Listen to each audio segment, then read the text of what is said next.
Everyone, Zach here, and in this video I show you how to create this nature scene from start to finish utilizing the brand new Graswald add-on.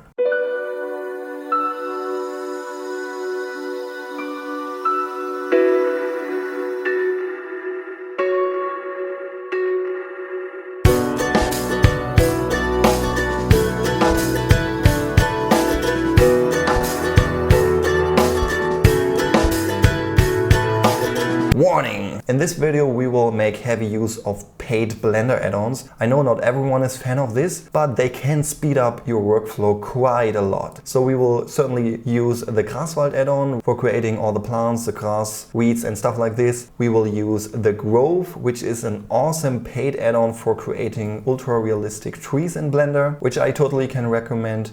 And we will use the Cycles Material Vault, which is a library of over 100 awesome Cycles materials which are easily customizable. So all the links to the add-ons you find in the video description. However, if you want to create nature scenes from scratch without the use of paid add-ons, check out my movie scene creation workshop. There you will learn exactly that.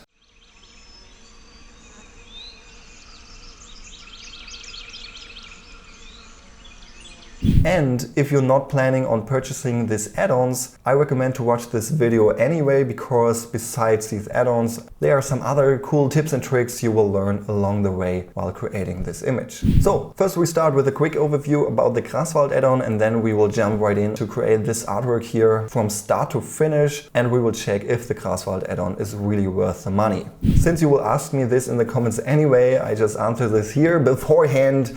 The creation process of this artwork took about 4 to 5 hours, and the final rendering took about 5 hours. In 4K resolution, 800 samples in cycles, on GPU rendering with an NVIDIA GTX 1080 Ti.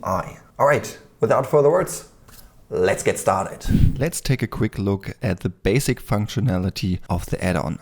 After you've installed the zip file in the user preferences add-ons, you find all the settings down here in the Graswald tab. So the easiest way to do it is by adding an object where you want to add the plants. Select this and then hit the plus button up here, and then a new particle system will be created. Up here we have a list with all our particle systems. You can add as many as you like.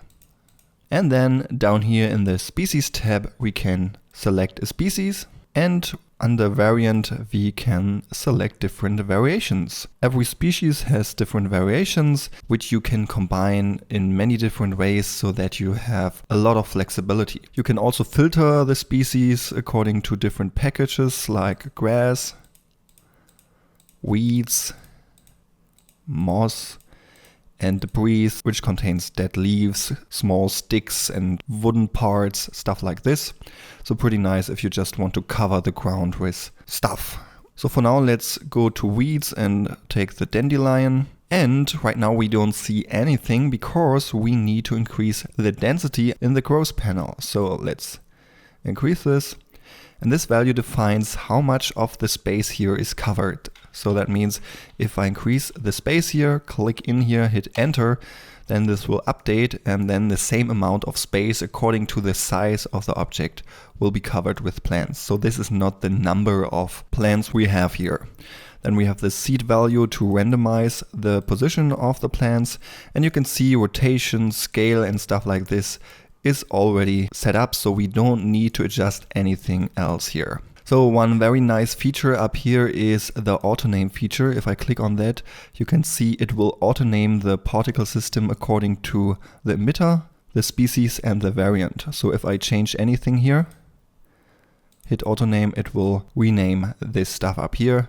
I find it really useful, so you don't need to waste any time on typing names in here. Then up here you can switch to local. That means if I, for example, have another object here, where I add another particle system, then right now you can see we have all the particles in the list. That means if you click on global, you see all particle systems from the whole scene. But if you click on local, you can only see the particle systems from the selected object. Then also pretty nice if you have a particle system on your object. Let's choose a dandelion again. then you can easily duplicate this with all the settings. So I click on that, then this will be duplicated. And then, for example, I can choose different variations like the flowers here. And now you can see the flowers will be placed on the same spot where we have the leaves. If I copy this again, I can, for example, add the dead leaves here as well. So in this way, I can basically change the variation. So I don't just have the pure models here. I can change it if it should have the flowers or the dead leaves or not.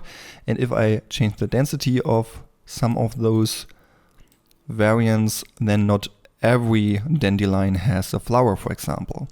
And in this way, we are extremely flexible. For the flowers here, for example, I can also change the height and I can change the resolution here. That means if this is grass, which you only show from far away, then you can turn down the resolution. And you can add or remove subsurf levels for the viewport and for the final rendering. And you can see then the individual models are even higher in quality. They are already pretty high in quality. If we take a closer look and change this to texture and zoom in here, you can see that everything has pretty high textures. All the tiny details, even the flower leaves here, also certainly the leaves of the dandelion. And the black areas here are basically alpha channel. That means this is transparent while rendering. So I think one of the biggest strengths of this package / add-on is the quality of the models, because they are super realistic, high in detail, and they even perform really well if you're doing close-up shots here. And if I add an HDRI map in the background, you can see also the shading is super realistic. We have nice reflections, bump maps, and this nice translucency. That means if we have here strong sunlight, the light is shining through here. So this looks really realistic. So for the viewport, I would always turn the subdivisions down so the viewport runs more fluent. Then let's go to the display tab here. We can turn down the display. That means it will not show every single plant in the viewport, but in the final rendering. And one other thing I find really useful is the maximum draw type. That means you can define if this plant in the viewport should be shown as solid object, as wireframe, or what I use a lot as bounds, because this is really viewport friendly. It's just a bounding box in wireframe mode. And as you can see, it runs super smooth. And when I'm done with placing my plants here, then I always switch this to bounds. And then I can work on the next layer of grass or weeds without slowing down the viewport too much. Then let's go over to distribution. This is also really nice because here we can quickly paint a vertex map. So I have to subdivide the mesh a bit in order to do this. And then I click Start Paint. Now I can paint the areas where I want the plants to grow. Then I click on Exit Paint. And if I just enable this here and increase the density, you can see now this stuff is only growing here. And you can always go back and start painting to change this. And you can also paint a length map, which is also pretty cool, where you can define how big the plants should be. All the settings for the weight paint you find up here in the tools. So you can also change this. Exit. Then another very powerful tool here is the material panel, because let's take a closer look here. We have the basic settings. For example, we can increase the age here.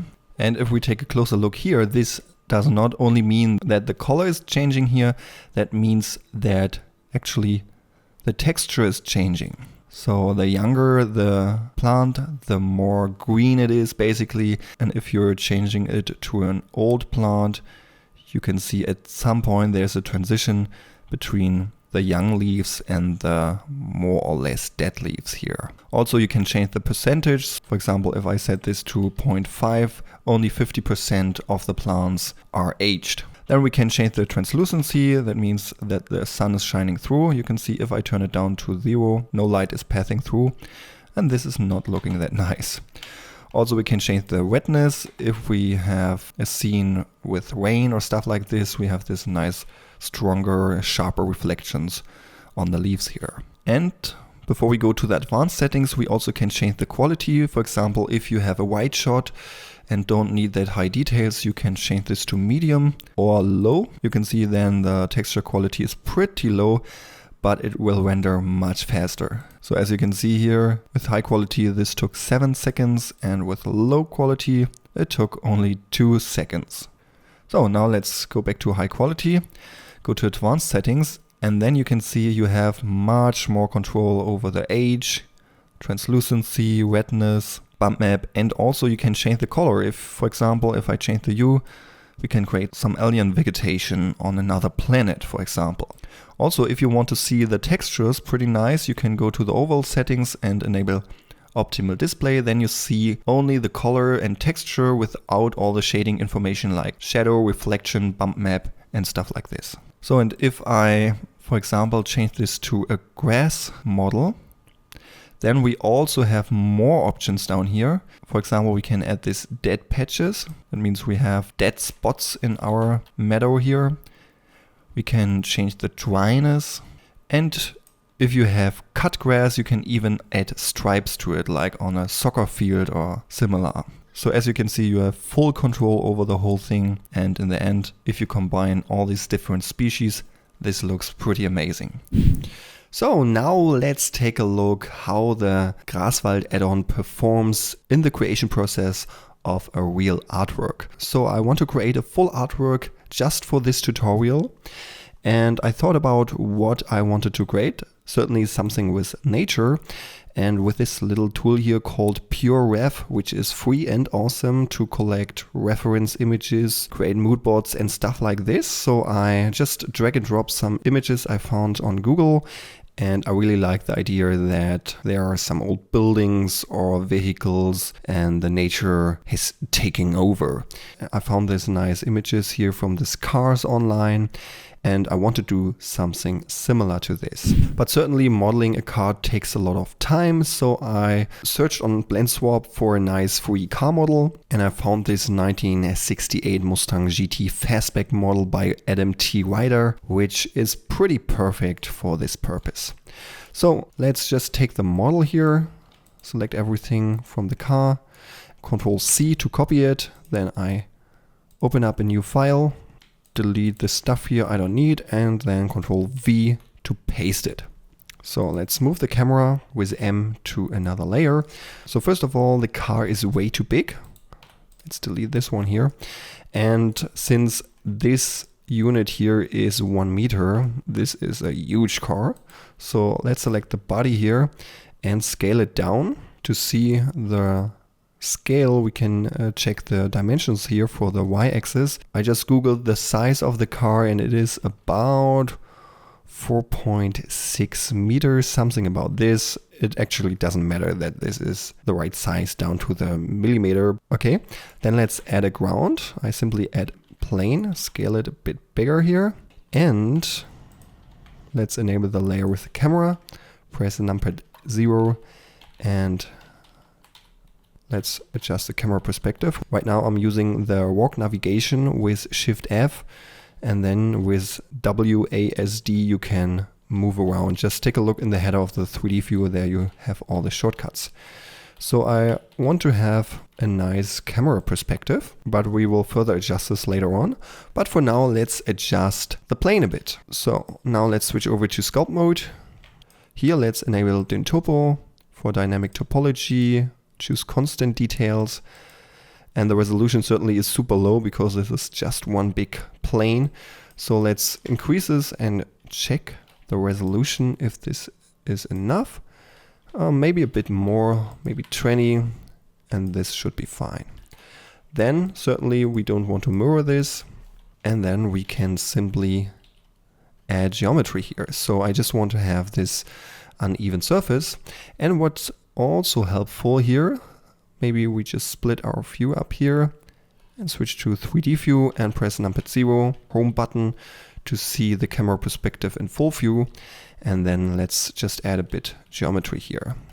So I'm using the strong clay strips brush or the standard sculptor brush, and I want to have a little hill behind the car because the car itself should be somehow placed a bit inside the ground so that it's standing there like forever already.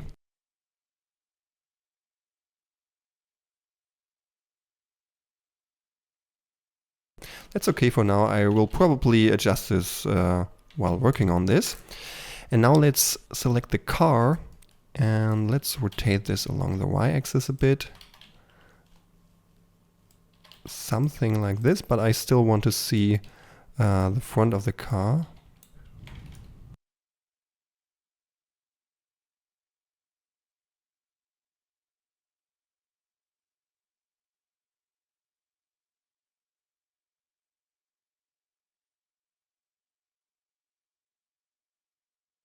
Certainly don't forget to save from time to time. For now, let's change the car model. So we have the tires here, so we can rotate them a bit. This looks a bit more interesting. Then let's select the hood here, go to the modifiers, apply the mirror modifier, and then we can also switch to sculpt mode, press G for the grab brush, and just move stuff a bit around. Since this car doesn't have an engine, we should not overdose it here. But since with the lighting we can set up everything that the inner just shows up black, it doesn't really matter. So just a bit of damage is always nice here. So same thing for the main body here. Here we don't have any mirror modifier, so let's switch to sculpt mode and add some damage as well.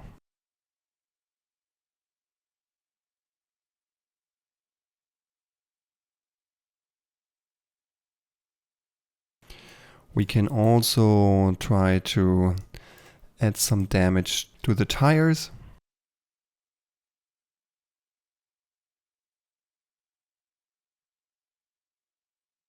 Also the smaller parts we can move around a bit.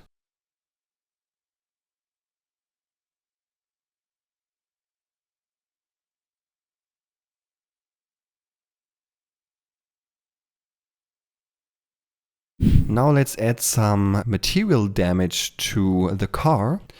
For that we need some lighting, and we will use a very simple light setup here. And this consists out of a simple area lamp. So let's scale this up a bit. Over here I hit Shift Z to render, and for now we simply scale this up, put it above the car so we can see everything pretty nice. So, and we have a small problem because all the subsurf modifiers are disabled on the car, and it would take pretty long to select all the individual objects and enable the subsurf modifier. So we can do it even quicker. We simply select everything, just make sure that one of the car elements is active so we can see the modifiers, and then hold down Alt and just enable this. It will be enabled on all the selected objects. Voila, now we have a high resolution object. So, and right now, as mentioned, this is pretty low resolution as you can see, so the deformation is not that nice. But if we increase that here, we have a pretty high resolution. But sadly, we can't, for example, sculpt on the resolution from the subsurf modifier. But there's a simple trick. Let's remove this from the body, then let's select these two objects, and with Ctrl J, let's join all of them. And then I add a multi-resolution modifier, which is pretty similar to the subsurf modifier. When I subdivide this, we have a pretty high resolution. And if I now go into sculpt mode and start sculpting, you can see I actually can use the high resolution to add damage, for example, to the car here.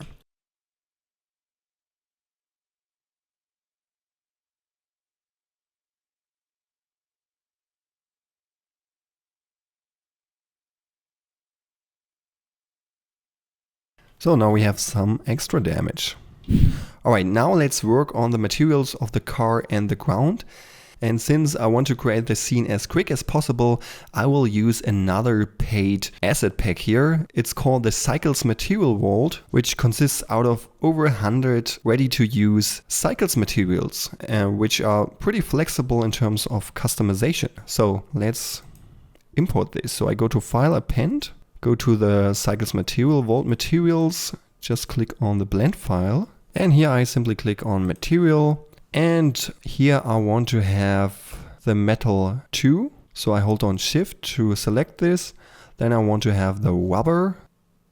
And I want to have the ground 7. Then I click append from library. So I import all the materials into my scene.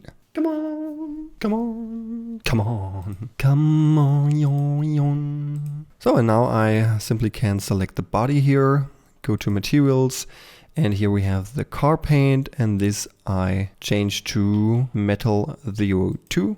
Let's hit render over here to better see it. And now we have this procedural damaged metal with some paint on it. So, and I think since the whole scene will be relatively green, let's choose a reddish color, since this perfectly fits together with green and it looks a little bit rusted. And then, as you can see down here, we have a lot of settings to adjust for the materials. For example, I think the rust is pretty strong over here, so let's turn down the rust intensity. Then the displacement intensity is pretty high here, turn it down a bit. Then let's scale these areas a bit, and also the scratches, make them a bit smaller. And as you can see, we also have this worn edges, which looks pretty nice. So, and as you can see, with just a few clicks, this works out pretty fine. Then select this area here. This is the chrome one. And let's change the roughness a bit, because I don't want the chrome to be too shiny. With a little bit of roughness, this doesn't look that new anymore. And for the tires, I want to use the other rubber, because here we can add some bump, so it looks a little bit older. So I think that's already enough. Now let's select the ground. Here we use ground 7.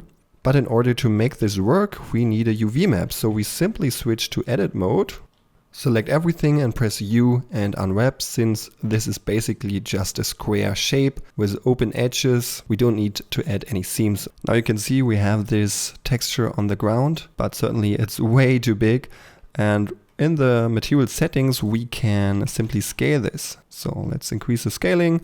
And then you can see we have this nice texture on the ground. And we basically just need a little bit color variation there, because when we add all the grass and so on, we will not really see the ground anymore. Just a short note here, for whatever reason, starting this point, my screen recorder just cut off a part of the image on the bottom and on the right side. So sorry for that. I just realized this after I was done with the creation process, but in general, I think there's nothing really important missing here. So for the ground, let's enable smooth shading. And I think to make the whole process a bit easier for us, let's delete all the windows. Because otherwise we have to deal with reflections and we have to add texture to the windows as well. And I think since this car is really old, it's okay if we don't have any windows anymore. If we like, we can damage the wipers. For doing this, switch to edit mode, press O for enabling proportional editing, and then you can easily change the shape organically. And also let's damage the seats a bit. So apply the mirror modifier. You can see this does not work because these two objects are linked to each other. So press U and click on object and data. Then it will be unlinked. And now I can apply this. And then instead of the subsurf modifier, let's add the multi-res modifier. And then inside sculpt mode, we can add just a little bit of damage over here. And certainly we don't want to have a floating driving mirror here. Yeah, let's just delete it. So before we get to the grass stuff, I want to make a change for the camera. So let's enable the camera here. And there's one main thing I want to do here. Let's Shift Z, render this. And I want to have a kind of fisheye lens here. So I go to the camera settings, camera selected, click on panoramic. And now you can see we have this fisheye type, but it's pretty extreme at the moment. So I increase the lens to maybe 30. Then we can go a little bit closer. Now you can see we have this distortion in here, but in my opinion it feels a bit more like we are standing in this scene and looking at this, because we have a wider view basically. And what you can also do if you want to work a bit on your composition, on the display we have this composition guides, and there I sometimes use the golden triangle, and as you can see the car is already pretty good aligning with that. Also we have a dark spot over here and a dark spot here, so this is a good contrast to the rest of the scene. If we like, we can also rotate this a bit. We can always change the camera perspective. There's now only one thing we have to keep in mind. The viewport camera without rendering represents not the fisheye camera, so we have to take care that when we place all the plans and stuff, that we have to place it a bit around the camera perspective so that we fill up the whole area. Certainly we can enable the viewport rendering from time to time, but yeah, I will not leave it always on because this will slow down the whole process here. So finally, let's get to the Graswald part. I would suggest that we start with the ground here, and we will start by adding all the debris stuff, which is pretty flat, and all the small and tiny plants, and then step by step adding the larger plants. And after that we will do that for the car. So in order to make everything a bit more fluent, let's select the car and disable the multi-res modifier. Just one thing to keep in mind here so that this not leads to confusion. Since the car model is now low resolution, the material changes a bit, so we have more of the Ron effect up here. And if we then increase the multi-res again, it will be disappear because we have a higher resolution and the material is automatically adjusting according to the resolution of the car basically. Now let's select the ground, disable camera, and let's also move the light over here. So the ground is selected. Let's hit the plus button here. Let's go to debris and let's start with the stuff over here.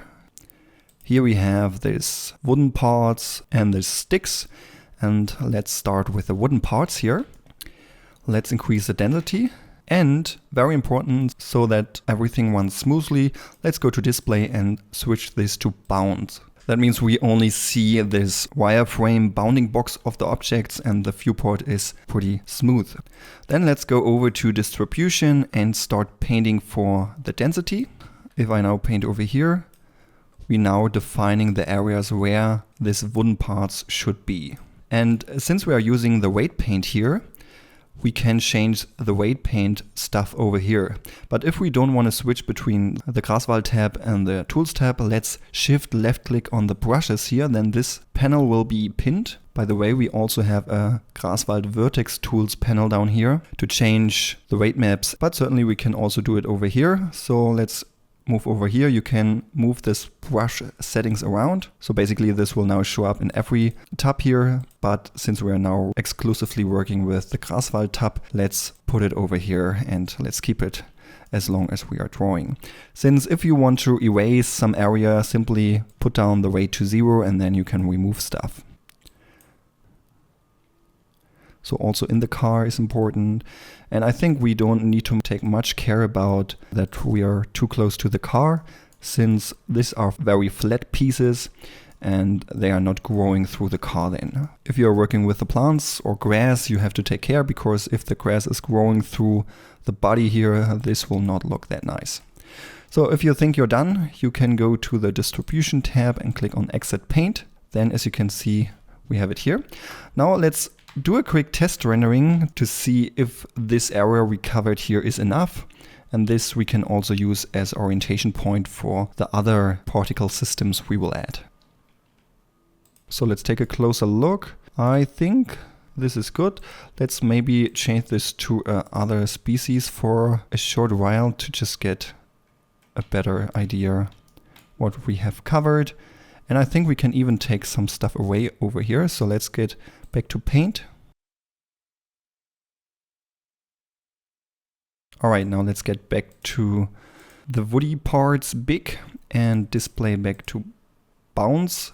This is maybe a small bug or so at the moment, that sometimes if you switch something here, the bounds will not update. I'm pretty sure they will fix it in the future. So let's get back to bounds. And maybe we can add a bit more density here. Let's try 20 for now. Let's auto name this. Let's call this ground and then auto name again. Then we have this nice ground name here as well. Then I hide this and click on copy and paste, basically this one button here. Then let's choose the sticks. And in this case, I want to change the seeds so they are not lying on the same spot as the woody debris, something like this. Maybe let's increase the particle size a bit. Then again, let's change the display to bounce. And yeah, I will now add some further debris, but let's fast forward this a bit.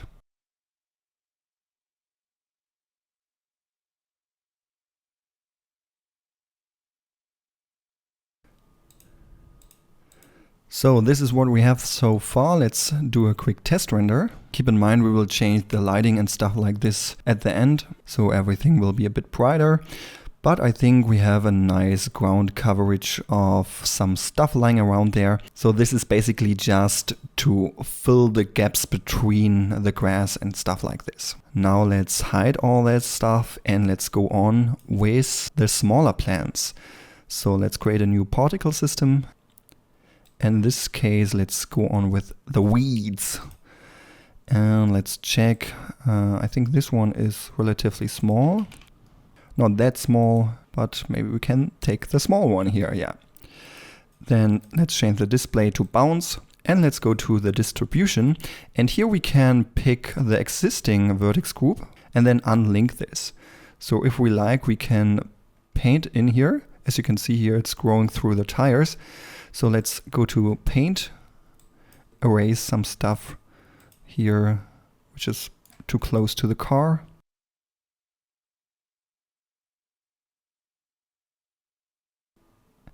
Let's auto name this and then I just copy this. Maybe let's increase the density here from this because this should cover a large area here. And the second one there we take the larger ones. But here we don't want to have that much and we want to have a different seed. And again, here we have to check if this is somehow strange growing through the car and a little bit, but I'm not really sure if we will see it at the end if we have larger grass patches over there. But here, this is not that nice. So let's go to distribution, unlink, start painting, and let's remove some stuff over here. So I think this should be fine. Let's change this to bounce. Auto name, and let's do it again with the third variation. So this is what we have already. By the way, we can press Ctrl B and select the camera area, and then it will only render the stuff which is really inside the camera. And for the camera, if we select it, we can change the Passport 2 alpha to 1. So it's completely black and we will only see the frame which is inside the area of the camera. So we know exactly what we will see at the end. Since I think the workflow is pretty clear, I will now add different kind of grass and weeds and stuff like this. And I will fast forward the process now because it's basically all the same. When I'm done with this, we will go over to change some material settings of the grass. So we have maybe a little bit more dry grass and plants here all over the place. And then we will go over to the car, add some moss and other debris and some plants. So let's get started.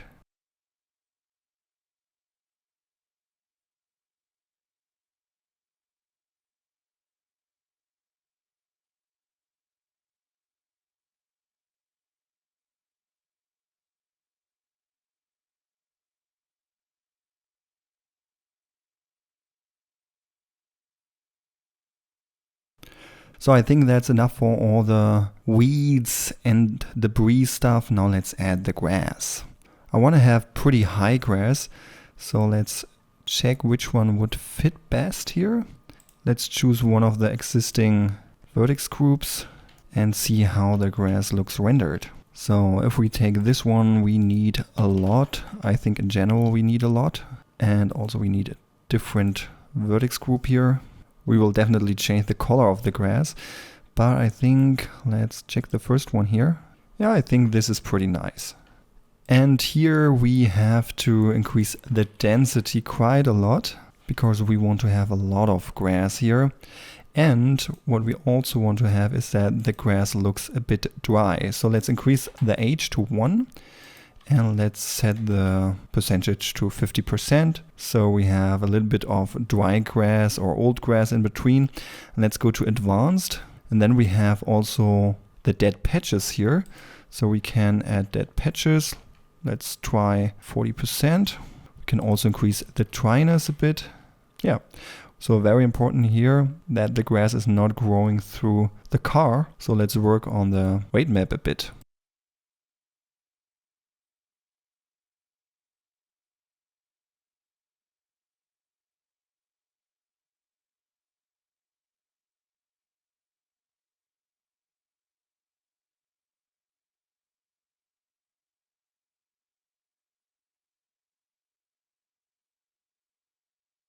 So let's check how our scene looks so far. Let's enable all of this stuff here, which is pretty much, and render this. As you can see, some of the grass assets don't have the texture on it, this gray area here, and it seems to be a small bug here. You can fix this by simply selecting this, go on Share Matte, and then click on this again. And I just do it for all the grass stuff, since I think this is the only thing which is affected. But yeah, I'm pretty sure they will fix stuff like this in the near future. So look at this. This looks nice already. So let's get to the grass and let's increase the display to 100% because right now we have not enough grass. That's what I'm talking about. Now let's get over to the car, but maybe we can increase the strength of the lamp a bit. Yeah, much better. Now let's disable all that stuff here. Up here, let's switch to local because then we only see the particle systems of the selected object. Because if I now select the body of the car, we have an empty space here to work on. So the car is selected and I disable the multi-res, so it's much easier to work on, especially if we are painting vertex groups and so on. And let's start with a very special one. Hit the plus button. And I'm talking about the moss. So let's choose a moss. I take this one. It's a bit bigger so we can see it better.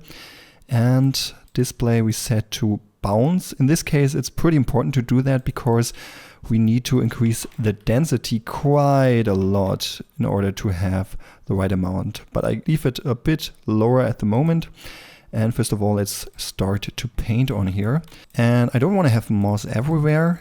So I think it looks cooler if it is just growing in some areas, especially on the bottom part here. But yeah, we have to check this out.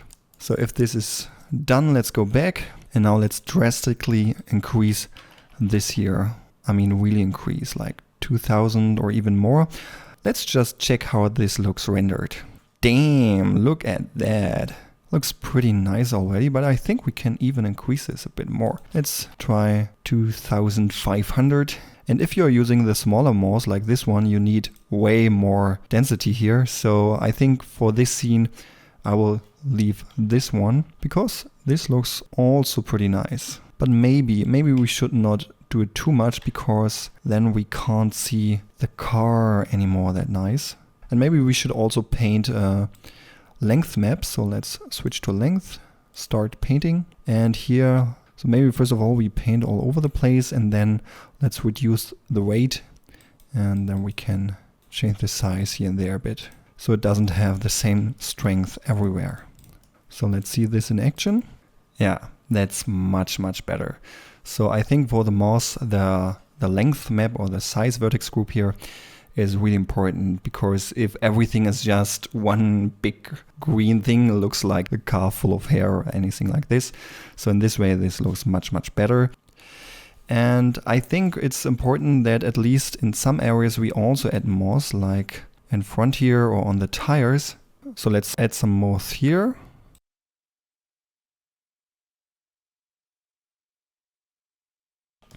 And now let's copy this over to other objects. So I copy this one, then this one here is called tire. So let's quickly go back to global, and the copied one under growth we can apply to the tire here. maybe a bit less particles. And the same thing over here. This one is called tire 003. So I won't add this to every single little object here, but I think this area here is still important because it's pretty big here, and maybe also on the seats.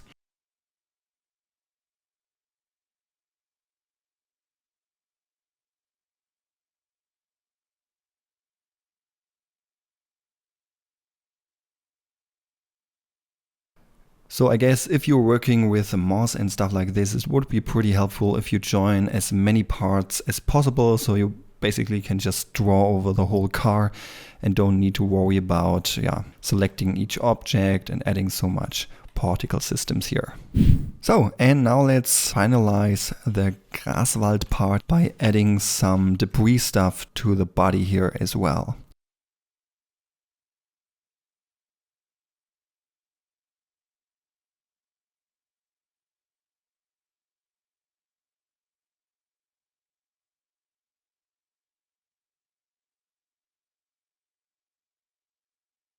So I think I'm done with the Graswald part. I added some sticks, leaves and wooden parts to the body here. And now I don't want to enable all the particle systems to check the whole thing. So I will do a quick test render in low resolution. So let's make this 50% of the resolution. And let's decrease the sampling to 64. Let's set the background to be transparent. And let's also change the world settings to be completely black. So I set the strength to 0. And now let's hit F12 to see how this looks. Alright, this is what we got so far. Looks pretty nice in general. Maybe I will add some more brown tone to the grass and wheat here. Maybe also to the moss. Maybe we can change the moss length or distribution here on the hood. And definitely we need to add some moss over here. And after this we will add some trees to the background. But more about this a bit later. So I think I'm done with the Graswald part here. I disabled all the particle systems. But now we need something here in the background. And I want to add some trees there because I want to have this mysterious forest feel later on. So we need to add some trees. And you can either use the free sapling add-on, which you can find in the user preferences, or you can download some models from PlanSwap, purchase some models on the Blender market.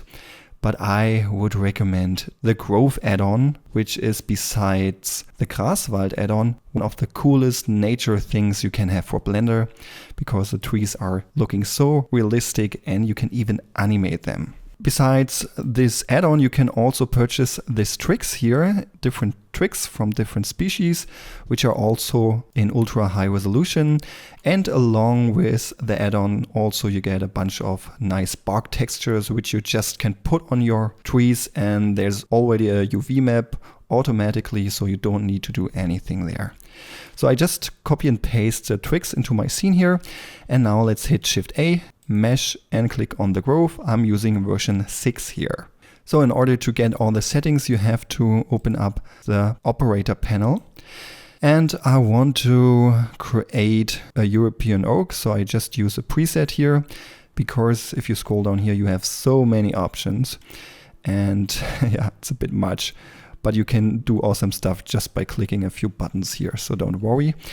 And here, let's add the tricks, the apical and the lateral trick. So, and now in order to grow this tree, we simply have to click on the grow button here. And now you can see the tree is growing. If you want to grow this even bigger, you can add more years. So let's put this to 10.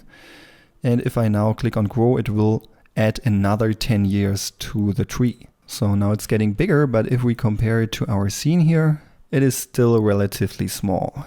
But since we will only see some of the leaves in our scene, we don't need to grow a giant tree here.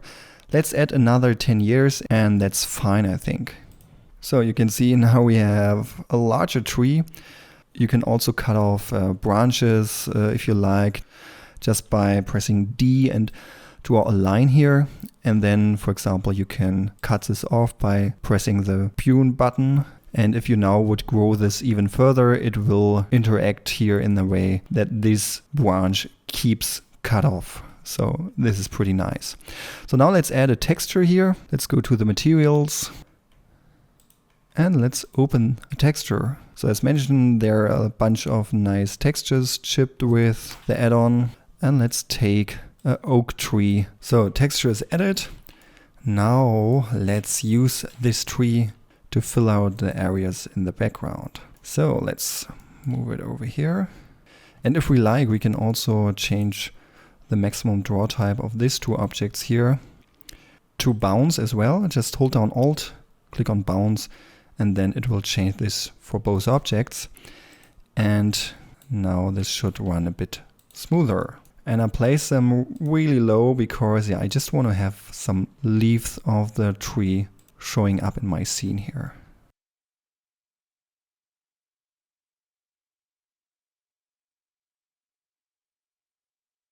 So let's do a quick test render here, and as you can see now we have these nice leaves in the background.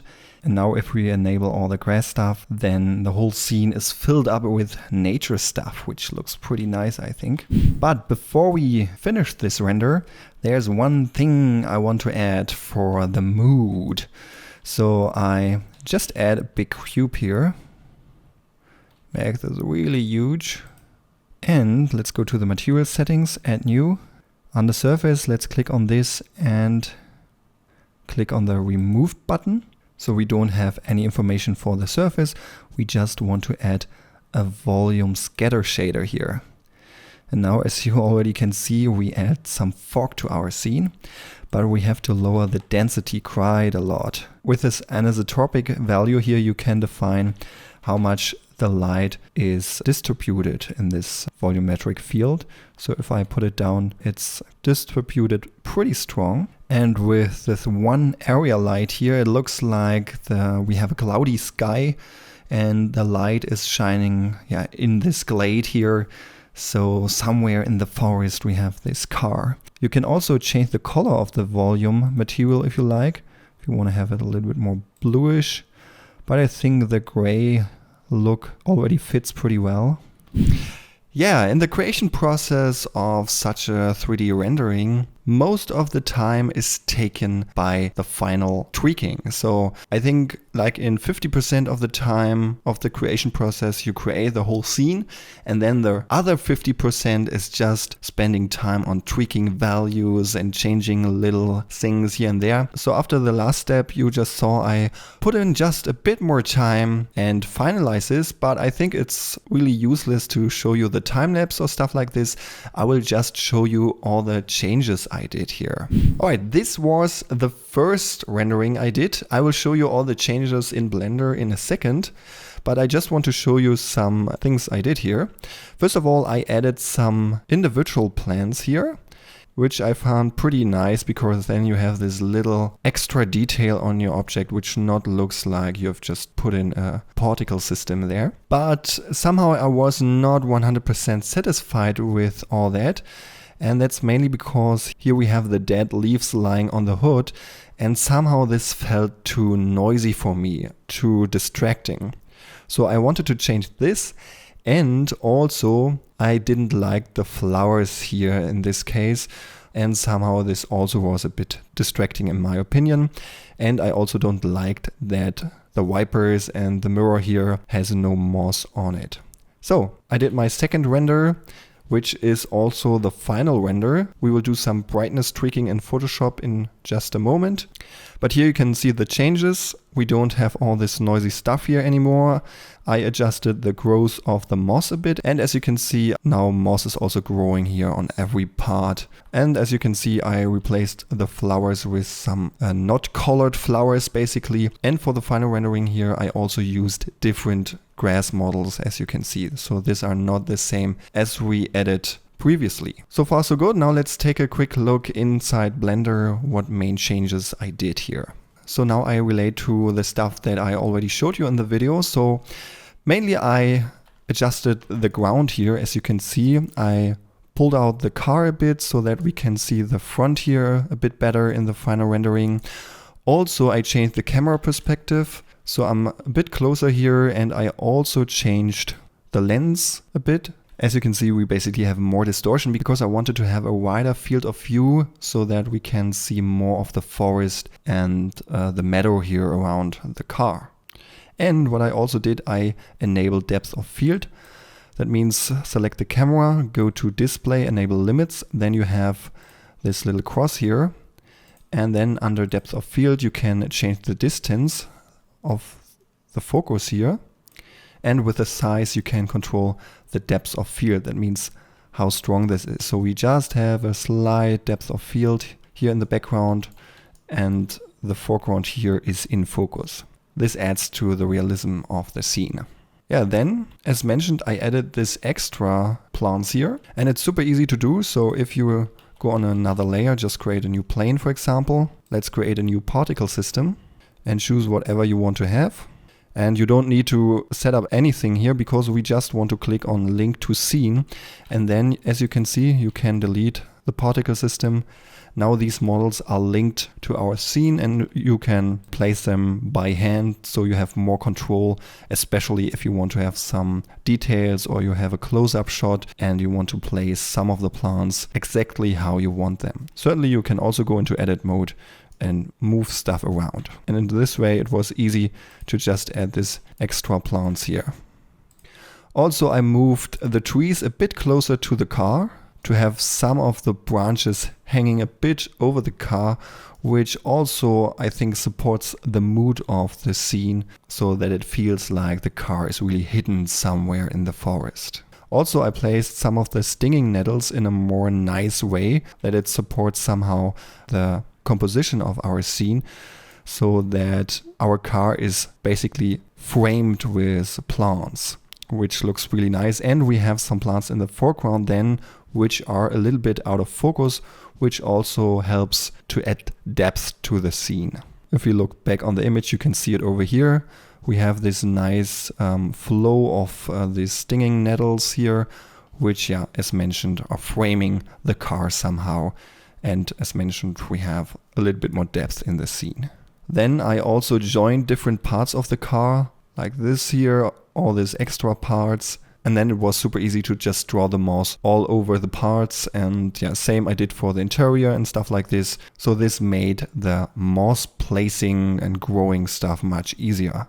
I also increased the moss density, and I also changed the moss type from this one here to this one, which I found looked a bit better in this scene. Also, as mentioned, I changed the grass type, which, yeah, I found works a bit better. It looks a little bit wilder and, yeah, supports the scene better. And as mentioned, I removed all the colorful flowers. So then let's talk about the render settings and lighting setup. So one important thing here in the scene tab, under color management, I enabled the filmic view transform. It's a bit hard to explain in just a few words, but basically this allows us to use much brighter lights here without overblowing the image. Just Google for Filmic Blender and you will have a lot of information and tutorials on YouTube as well. With that said, let's check the lamp.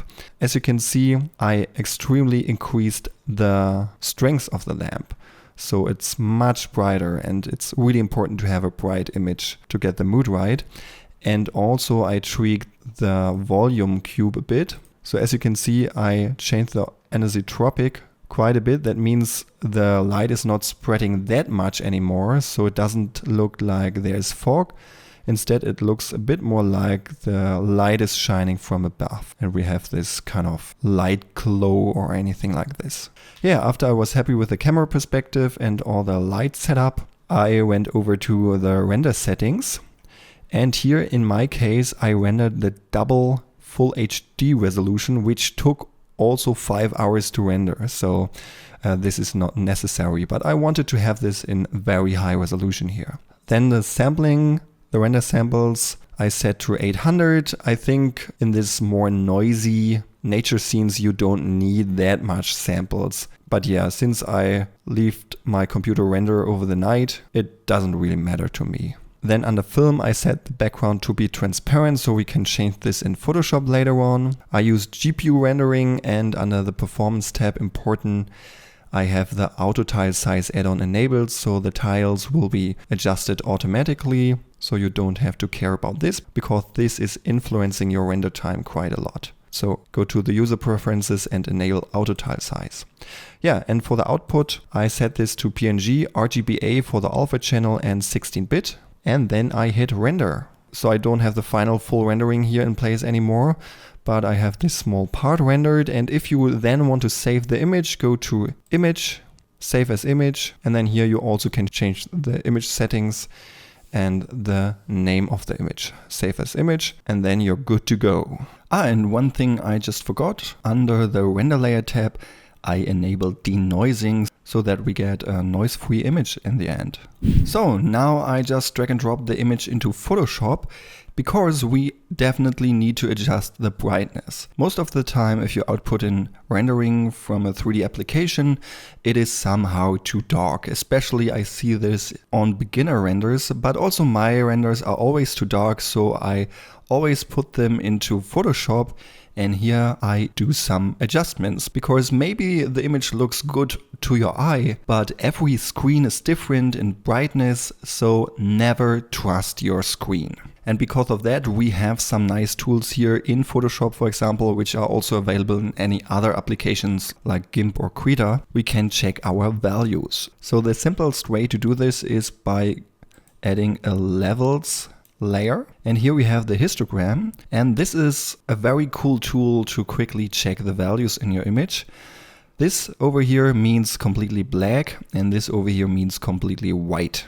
And at the moment you can see that to this point we are not using all the values up to white, and we don't use all the values down to black. So, and to fix this, I basically move this handle over here where the mountain here starts basically, and then I can move the brightness value over here. So now we are using the full spectrum from black to white. And as you can see, the image looks much better now. There are also some great tutorials on the histogram on YouTube. Definitely learn this. This is not only important for photographers, also for CG artists. Really important. These tools here, like the histograms, shows how the values in our image actually are, so we don't need to guess. But I do it mostly a bit different. I do right click on this layer here and convert this to a smart object. That means if I add any effects to this layer, I can easily disable them or remove them. If I don't do this, all the effects I apply will be automatically applied to this layer and I can't remove them later on. So this is one little thing I always do. Then I go to Filter, Camera Raw Filter. And here, as you can see, we have more control over all these values like blacks, whites, shadows, highlights, exposure and stuff like this. And a good starting point is simply by clicking on Auto. Most of the time this is way too bright in my opinion. So after that I go over the values and adjust them to my personal preference. And the good thing is up here you also have the histogram to check. So and right now the image is a bit too saturated. So down here I set the vibrance and saturation down to 0. If you like, you can go over to the FX panel, and since we have denoised our image, there is no noise in our image left. But to achieve photorealism, it's always nice to have this little amount of film grain in the image. So under FX grain we can add this, not too strong, just a little bit. So and there's one final thing I do. Back to the FX panel, we can add this vignette effect, which is basically this darkened edges here. And in this particular case, this fits to the scene pretty good, because if we darken the edges here, we take the focus out of these edges and the focus goes more into the center of our image. So not too much. We can also adjust this a bit further. Yeah, something like this. Okay. And as you can see, this is original and this is a adjusted one. Now we still have these bright spots here in the background, and this is the alpha channel, the transparency we have here in the image. And if this is bright or why this feels like this is not a very dense forest. So I add a new layer and just fill it with black color. And now it feels like we have a very dense forest. So, and now I want to add a very tiny effect, because If you're in the nature or in the forest, there's always stuff flying around like little particles or insects. So I went to the website PHOTOBASH.org, which is pretty awesome if you're doing photo bashing for creating concept art or stuff like this. Here you get high quality images for a very low price. And here I purchased the rain particles pack. And I want to use this image here. You can see it's white particles on black background, and if we set the blend mode to screen, then the black area will be transparent. And now we can only see the particles. Now let's scale it up, and I don't want this strong part up here, so I scale it up, move it around a bit, because mainly we need some particles up here in the volumetric area. Also, let's lower the opacity to make that not that prominent. And also, if we like, with Alt drag and drop left click, we can duplicate this layer and maybe add a few more particles. So if you want to check the particles, simply disable the layer with a car, and then you can see all that stuff which is flying around here. So, and this easy we can add a little bit more life to our scene. Without and with. So when you're done with all the tweaks, we can add a little color effect by simply clicking down here and choosing color lookup. And then under the 3D LUT file, you can click in and click down here, and then with a mouse wheel over this, you can change this. And there are some nice color filters you can add to your scene. Certainly I won't use something which is extremely strong, but for example, if I use this one here, because I like the blue tone here in the dark areas, in order to make that not that strong, we can simply turn down the opacity of this effect. So if I just want to have this slight bluish color here, but yeah, this certainly you can do according to your personal preference. Yeah, when you got all the adjustments in place, save the image, and voila, you have your final rendering. Yeah guys, in about 4 hours, excluding the render time, I was able to create this beautiful artwork utilizing this paid add-ons. So personally, in my opinion, especially if the time factor is important in the things you are doing, add-ons like this are really helpful and totally worth the money. However, if you're new to Blender or relatively new, I would recommend to first learn how you can do all this stuff on your own, just to improve yourself, your skills, and then when you have the skills, use this kind of add-ons to speed up your work. So let me know in the comments if you ever purchased an add-on for Blender, and if so, which add-on was it, and did it help you to speed up your work or improve your work? Yeah, as mentioned, you can find all the links to the add-ons in the video description, and if you want to learn how to create nature scenes from scratch, check out my movie scene creation workshop. Please like this video if you like, share it with your friends, and subscribe, and don't forget to check the bell icon to get notified for future videos. Thanks a lot for watching guys, see you in the next video. Goodbye!